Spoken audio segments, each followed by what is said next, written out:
श्रीशैलेशदयापात्रं दीपक्यादिगुणार्णवं यतीन्द्रप्रवणं वन्दे रम्यजां मातरं मुनिं लक्ष्मीनाथसमारम्भां नादयामोदमध्यमाम् अस्मदाचार्यपर्यन्तां वन्दे गुरुपरम्परां यो नित्यमच्युतपदाम्बुजयुग्मरुक्मव्योमोगदस्सराणि दिनाय मेने अस्मद्गुरोर्भगवतोऽस्य दैकसिन्धो रामानुजस्य शरणं प्रपद्ये मातापिता युवतनयस्तनया विभूतिं सर्वं यदेव नियमेन मदन्वयानामाद्यश्च कुलपतेर्वगलाभिरामं श्रीमत्तदङ्गुरुलं प्रणमामि मूर्ताभूतं सरस्य मगदाव्यपट्टनाद श्रीभक्तिसारकुलशेखरयोगिवाहान् भक्ताङ्ग्रेणुं परकाल यतीन्द्रमिश्रान् श्रीमत्पराङ्कुशमुनिं प्रणतोऽस्मि नित्यं गुरुमुखमनदीप्य प्राकवेदानशेषां नरपतिपरिक्लुप्तं शुल्कमादानुगामः स्मरमानुरन्द्यं रङ्गनाथस्य साक्षात् துஜுகுலத்திலகம் தம் விஷ்ணு சித்தம் நமாமே மின்னார் தடமதில் சூழ்வில்லி புத்தூர்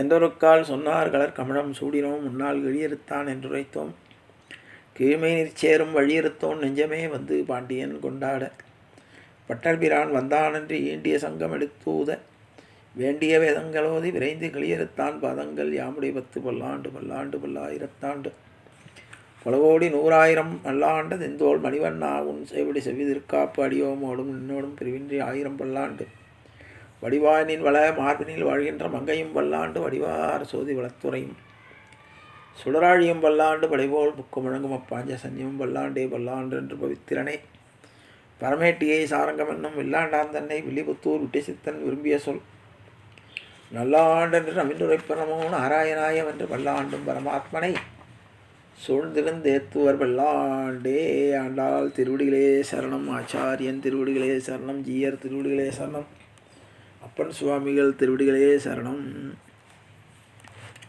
எல்லோருக்கும் அடியனுடைய பணிவான நமஸ்காரங்கள். தினம் ஒரு திவ்ய தேசம் என்னும் தலைப்பிலே நாம் பல திவ்ய தேசங்களை அனுபவித்து வருகிறோம். அதிலே சோழ நாட்டு திருப்பதிகளிலே 28வது திருத்தலமாகிய திருக்கவி தலம், அதாவது கபிஸ்தலம் என்று அழைப்பார்கள், அந்த திவ்ய தேசத்தினுடைய மகாத்மியத்தை இப்பொழுது நாம் காண இருக்கிறோம். பெருமாள் கஜேந்திர வரதர், புஜங்க சயனம், கிழக்கே திருமுக மண்டலம், தாயார் ரமாமணி வள்ளி, பொற்தாமரை யாழ், விமானம் சுகனாகிருதி விமானம், தீர்த்தம் கஜேந்திர புஷ்கரணி, பிரத்யக்ஷம் கஜேந்திரனுக்கும் ஆஞ்சநேயருக்கும் பிரத்யக்ஷம். திருமழிசை ஆழ்வார் ஒரே ஒரு பாசுரத்தால் மங்களாசாசனம் செய்திருக்கிறார். தஞ்சாவூரிலிருந்து திருவையாறு கும்பகோணம் வழியில் உள்ள தலம் இது. கும்பகோணத்திலிருந்து பாபநாசத்திலிருந்தும் போவதற்கு மார்க்கம் இருக்கிறது. இது 5 அடுக்கு கொண்ட ராஜகோபுரத்தை கொண்டது. ஆடி மாதம் பௌர்ணமி என்று கஜேந்திர மோட்சம் இங்கு அருமையாக நடைபெறும். வைகாசி விசாகத்து என்று தேர் திருவிழாவும் பிரம்மோற்சவமும் நன்றாக நடைபெறும். கவி என்றால் குரங்கு. குரங்காகி ஆஞ்சநேயர் கடுந்தவம் புரிந்து பெருமாளுடைய தரிசனம் பெற்றதால் இது கவிஸ்தலம். அது சொல்லும்போது கபிஸ்தலம்னு ஆயிடுச்சு. இந்த பெருமாள் தான் கஜேந்திர வரதர்னு பேர். இந்திரஜுனன் என்ற ஒரு கந்தர்வன் விஷ்ணு வழிபாட்டில் தன்னை மறந்து இருந்தபோது துர்வாசகர் வருகிறார். துர்வாசகரை அவன் லட்சியம் செய்யவில்லை. ஆகவே துர்வாசகர் அவனுக்கு சாபம் கொடுக்கிறார், நீ யானையாக மாறு என்று. ஆகவே அவன் யானையாக இருந்து பூர்வ ஜென்ம வாசனையினால் பெருமாளுக்கு புஷ்ப கைங்கம் பண்ணி கொண்டு இருந்திருக்கிறான். அப்பொழுது அவன் கேட்குறான்,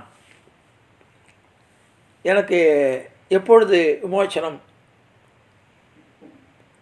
ஏன்னா பெருமாளை அலட்சியம் பண்ணால் கூட பரவாயில்ல, பாகவத அபச்சாரம் ஆகக்கூடாது. இப்போ கேட்குறான். கேட்டவனும் உனக்கு பெருமாளே காட்சி கொடுத்து உனக்கு அனுகிரகம் பண்ணுவார்னு சொல்லிட்டார். ஹூஹூன்னு ஒரு அரசுரன், அவன் முதலை வடிவத்தில் இருந்து அங்கே வரக்கூடிய ரிஷிகளெல்லாம் குளத்தில் நீராட வரும்போது அவர்களை பிடித்து சாப்பிட்டு இருந்தான். அகஸ்தியரை அவன் தாக்க முற்படும்போது அகஸ்தியர் சாபம் கொடுக்குறார்.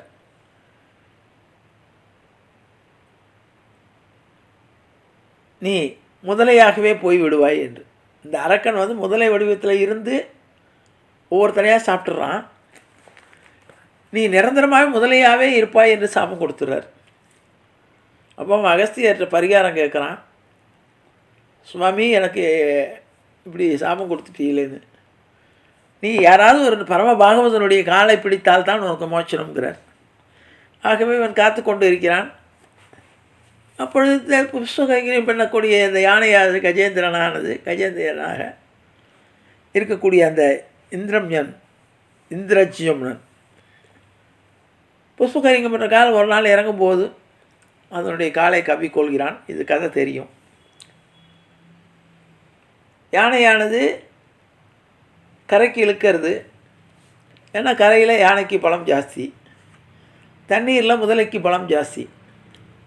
முதலை தண்ணிக்கு இழுக்கிறது. ரெண்டுக்கும் ரொம்ப நாள் பல மாத கணக்கில் பல வருட கணக்கில் போராட்டம் நடக்கிறது.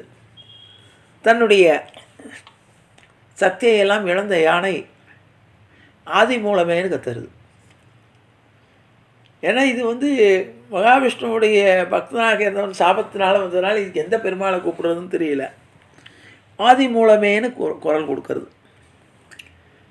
எல்லாவற்றுக்கும் மூலமாக இருக்கக்கூடிய பெருமாளை என்னை காப்பாற்றுக்கணும். இந்த ஆதி மூலமேங்கிற குரல் சத்தியலோகத்தில் எதிரொலிக்கிறது.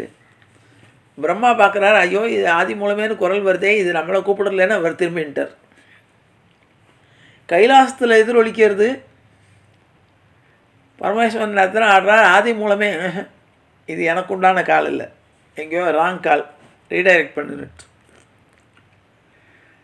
வைகுந்தத்தில் எதிரளிக்கும் போது அப்போ பெருமாள் தாயாரோட சுக்கட்டான் ஆடிக்கொண்டு இருக்கிறாராம். இந்த ஆதி மூலமேனு குரல் கேட்ட உடனே இவர் புறப்பட்டாராம். நமக்கு தான் இந்த யாரோ பக்தர் யாரோ ஒரு அபய குரல் வருதுன்னு சொல்லி வெந்திருந்தாராம். அதை ஆழ்வார் அழகாக அனுபவிப்பார். தன்னுடைய இடுப்பில் கட்டியிருக்கிற வேஷ்டி அவந்துட்டான். அதை ஒரு கையினால் பிடிச்சிட்டாராம். இவர் புறப்பட்டு காப்பாற்றணும்னு சீக்கிரம் போகணுன்னு கருடாழ்வார் இவருக்கு முன்னால் புறப்பட்டு விட்டான். ஏன்னா இந்த ஆதி மூலமே குரல்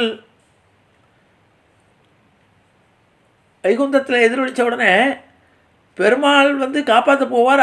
அவர் கூப்பிட்டு நம்மளை கூப்பிட்டு ரெடி பண்ணுறதுக்குள்ள நம்ம தயாராக இருக்கணும். இது புறப்பட ஆரம்பிச்சு விட்டான் ரெக்கையை விரிச்சிட்டு. உடனே பறந்து கொண்டு இருந்த கருடன் மேலே இவர் பாஞ்சு போய் ஏறினாராம். ஒரு கையில் வேஷ்டியை பிடிச்சிட்டாராம், ஒரு கையினால் கருடனுடைய கழுத்தை பிடிச்சிட்டு தாவி ஏறினாராம். அதை அழகாக ஆழ்வார் அனுபவிப்பார். அது பகவான் பெருமாளை காப்பாற்றுறதுக்கு பகவான் ஒரு பங்குனா அவருக்கு தயாராக இருக்கிறோம், அதுக்கு முன்னால் இருக்கணும். ஏன்னா ஒரு டிரைவர் எப்படி இருக்கணும்னா, நாளைக்கு காலம்பரம் 5 மணிக்கு புறப்படணும்னு முதலாளி சொன்னால் 4:30 4:45 எல்லாம் ரெடி பண்ணி வண்டியை துடைச்சி ரெடி பண்ணிட்டு வாங்கன்னு 5 மணிக்கு டாங்கன்னு எழுப்பணும். இவர் போய் டிரைவர் எழுப்பக்கூடாது. அப்படி இருந்தால் அவன் சரியான வேலைக்காரன் இல்லை. அதனால் கருடாழ்வார் எப்போவுமே அதனால தான் அவருக்கு பெரிய திருவடின்னு பேர். தயாராக இருப்பார். பெருமாள் எப்போ கூப்பிட்டாலும் பாகவதர்களுக்கு அனுகிரகம். அதனால தான் கருட சேவைங்கிறது ரொம்ப விசேஷம். பெருமாளுக்கு எத்தனையோ வாகனங்கள் இருக்குது, சேஷ வாகனம் இருக்குது, எத்தனையோ வாகனங்கள்லாம் இருக்குது. இருந்தாலும் கருட வாகனத்தில் பெருமாளை பார்த்தா, ஏன்னா இன்றைக்கி அதனால தான் கருடனை பார்த்தோன்னா பெருமாள் இருக்காருங்கிற இதில் நம்ம கருடனை பார்த்தா நம்ம நமஸ்காரம் பண்ணுறோம். ஏன்னா கருடாழ்வார் பெருமாளுடைய கைங்கரியத்தில் பிரதானமானவர். பெருமாளுக்கு கைங்கரியம் பண்ண, ஏன்னா பெருமாள் கேட்டு வாங்கின்றது. மற்ற வாகனம்லாம் அதுவாக அமைஞ்சுது. பெருமாள் கேட்டு நீ எனக்கு வாகனமாக இருக்குன்னு கேட்டு வாங்கிட்டாரான். கருடனுக்கு அமிர்த கலசம் எடுக்கும்போது அமிர்த கலசம் எடுக்கிறக்காக போகிறார். பெருமாளுக்கும் கருடனுக்கும் சண்டை நடக்கிறது. பெருமாள் ஜெயிச்சிடுறார். ஜெயித்த உடனே என்ன நான் உடனே கருடன் கேட்குறார், நான் என்ன பண்ணுறது, நான் என்ன பண்ணணும் உனக்கு அடிமை அப்படிங்கிறார். நீ எனக்கு வாகனமாக இருனார். அதனால் பெருமாள் கேட்டு அபிமானத்தோடு ஏற்றுண்ட வாகனம் அது. அதனால் பெருமாளுடைய கைங்கரியத்தில் அவர் முன்னதாக இருப்பார். அதனால தான் அவருக்கு பேர் பெரிய திருவடின்னு பேர். அதே மாதிரி பெருமாள் கைங்கரியத்தில் தன்னையே ஏற்படுத்தி கொண்டது, தன்னையே ஈடுபடுத்தி கொண்டவர் ஆஞ்சநேய சுவாமி. அதனால தான் அவர் சிறிய திருவடி. அதனால் எல்லா கோயில்களையும் பார்த்தீங்கன்னா கருடாழ்வாரும் இருப்பார், ஆஞ்சநேயர் இருப்பார். இவர் பெரிய திருவடி, சிறிய திருவடி. அதனால தான் பெருமாளுக்கு எதிர்த்தாப்புலேயே கருடாழ்வார் இருப்பார். எல்லா கோயில்லையும் தயாராக இருப்பார். பெருமாள் எப்போ அனுகிரகம் பண்ணணும்னு சொன்னாரோ அதனால தான் நம்ம கருடாழ்வாரை சேவிச்சுட்டு உள்ள பெருமாளை சேவிக்க போகணும். ஏன்னா கருடாழ்வார் எப்போ பார்த்தாலும் பெருமாள் நமக்கு கைங்கரியம் பண்ணணும், நமக்கு சகாயம் பண்ணணும்னு நினச்சாருன்னா கருட வாகனத்தில் தான் வருவார்.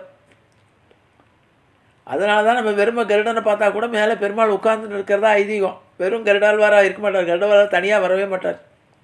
பெருமாள் கூடவே இருப்பார். கருடாழ்வார் பெரிய பெருமாளை பிரிஞ்சு தனியாக வர்றதே இல்லை. அதனால தான் இன்றைக்கி நம்ம கருடனை பார்த்த உடனே ஏன் கிருஷ்ணா கிருஷ்ணான்னு சொல்லி ஏன் நம்ம வேண்டிக்கிறோன்னா, கருடாழ்வார் பகவானை பிரியாதவர், பெரிய திருவடி. திருவடினா என்ன? பச்சையாக சொல்லணும்னா பாதுகை தான். செருப்பு எங்கேயும் தனியாக போகாதே, உடையவரோடு தான் போகும். என்னுடைய பாதுகை மாத்திரம் தனியாக போகுமா? போகாது. பாதுகை இருக்குன்னா இங்கே நான் இருக்கேன்னு அர்த்தம்.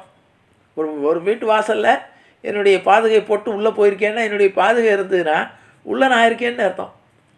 அதே மாதிரி கருடாழ்வாரை பார்த்தோன்னா பெருமாள் இருக்காருன்னு அர்த்தம். ஏன்னா அவர் தனியாக வரமாட்டார். அந்த ஒரு தாத்பரியத்தில் தான் இப்போது நம்ம கருடனை பார்த்தோன்னா நம்ம வணங்குறது என்னென்னா மேலே பெருமாள் இருக்காருன்னு அர்த்தம். அந்த ஓடுகின்ற கருடன் மேலே பாஞ்சு போய் ஏறி தாவி போய் அந்த முதலையை சக்கரத்தை வச்சு சம்ஹாரம் பண்ணி கஜேந்திரனுக்கு மோட்சம் கொடுத்தார். சாப மோட்சம் கொடுத்து மோட்சம் கொடுத்தார். அந்த கஜேந்திர வரதர் தான் இந்த கபிஸ்தலம்ங்கிற இடத்துல பெருமாள் கஜேந்திர வரதராக காட்சி தருகிறார். அந்த புஷ்கரணிக்கு பேர் கஜேந்திர புஷ்கரணி.